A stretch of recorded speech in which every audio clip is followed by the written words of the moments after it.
Why, hello there, Sir Richard Cackington III here. Thank you so much for stopping by. And today, with Grandmaster Nightfalls just around the corner, we are going to be going over a loadout, or essentially a team composition that should be very effective in running these new activities. This is definitely something I'm eyeing to run when Grandmasters launch, and so let's get started. Now, this all involves a brand new exotic chess piece that was added to Destiny 2 during Season of the Chosen, and that is the Omnioculous Exotic Chess Piece, which I'm now going to call the Omnioculous for the rest of the video because of a magic card with similar spelling. Just don't worry about it, okay?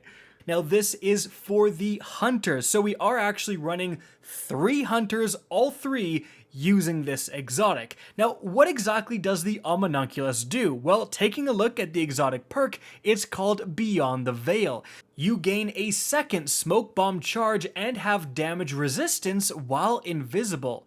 When you make an ally invisible, they gain damage resistance while invisible and you gain melee energy. So if you are using this exotic chess piece, you will need to be using the bottom tree of the Void subclass to gain access to smoke bombs that can make you invisible, which is clearly what this exotic is built around.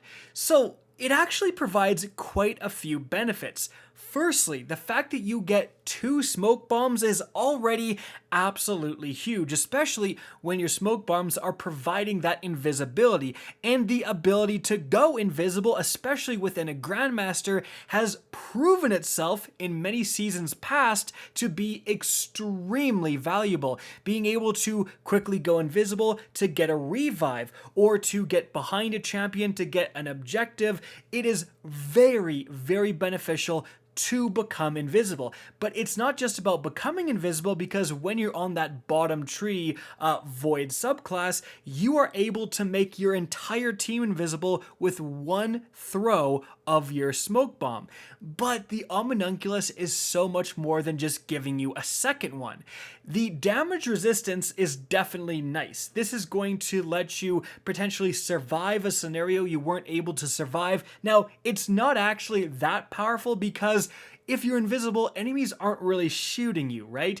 It's kind of the incidental damage that you almost accidentally receive when you are invisible from big explosions or area of effect attacks. And, sometimes enemies will still kind of lock on and attack you when you're invisible, and they really shouldn't. But again, that damage resistance is nice, but not really what we're going for. Something that flies under the radar that is incredibly good for Grandmasters, however, is the fact that you gain melee energy, so you gain smoke bomb energy back whenever you make allies invisible. And it turns out, as you can see, if you make one ally invisible, you gain half of your melee back. And if you make both of your allies invisible, which is, again, the second part, essentially, of your Grandmaster team, you get your entire melee ability back. So if you can say, hey guys, group up, throw one smoke bomb, make them both invisible, you get it back instantly. You've made your 2 teammates completely invisible. Again, we've talked about how that provides a huge benefit,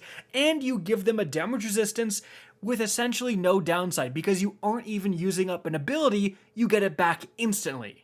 And that right there is why we're tripling up on the Omnioculous. This is an exotic meant for team play, because it turns out that if you get yourself invisible, it will not give you melee energy back. And I'm not just talking about if you throw it directly at your feet for just yourself.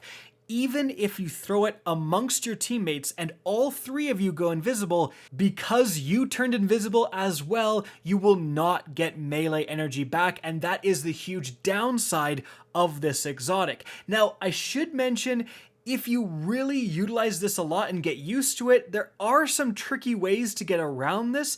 Right here playing is some background gameplay where I was able to throw my smoke bomb as I was falling. It hits my teammate, turns them invisible, which triggers the return on melee energy, and then because I'm descending, I'm able to fall into the smoke, and then I turn invisible as well. But I've already gotten that melee energy, so I'm kind of getting around this downside. But that is definitely harder to set up. It's going to be a lot easier to just throw your smoke bomb at your teammates. But again, that's why we're running 3, so that everyone can just make everyone else invisible, and you're constantly gaining that melee energy. You try to not throw it for yourself. Of course, you can in a pinch if you really need to go invisible. If you're about to die, you just throw one, at your feet, but you're really trying to only use them on your teammates. And so when all of your teammates use them on their teammates, you can all just become invisible at a moment's notice. And when we tried this out, that is exactly what happened. I would call out, all right, I need to become invisible. Someone make me invisible. And I would have a smoke bomb hitting me in a couple of seconds. Like, it was perfect. We always had someone with smoke bombs active because of that return of your melee energy.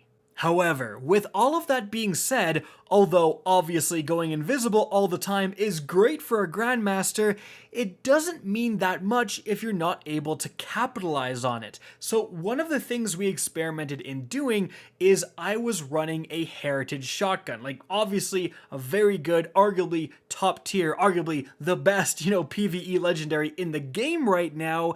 And normally, if you're running a really high level Nightfall, you tend not to be able to do that. You're going to stick further back, you're going to use sniper rifles, scout rifles, pulse rifles, longer range weaponry.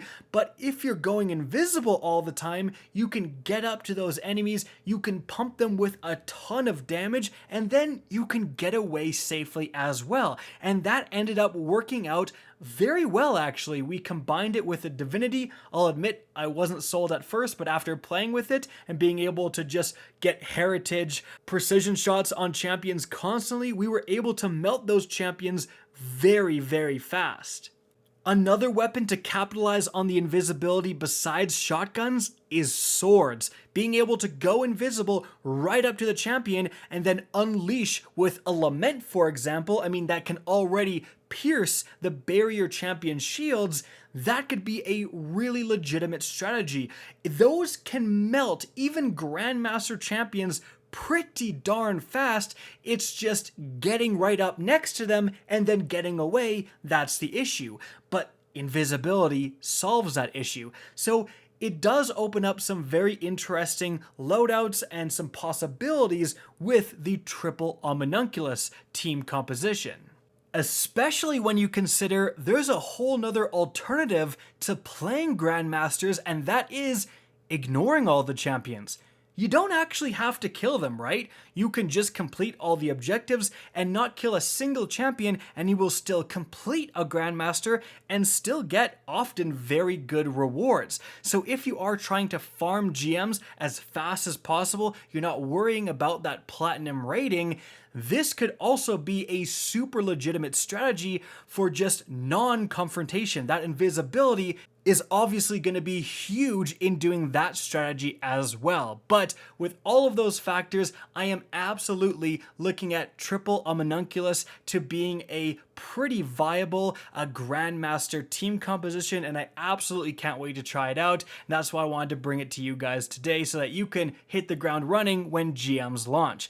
And so guys, that is it for the video. I hope you enjoyed, found this interesting, and if you did, please remember to help me out by simply rating and especially sharing this video. If you guys want to see more Destiny 2 content similar to this, don't be afraid to slap that subscribe button. If you want to get in touch with me and keep up to date with the latest channel activity, the best way is to follow me on Twitter at RickKackis. That's linked in the description down below. Again, I hope you enjoyed the video, and as always, have a good day.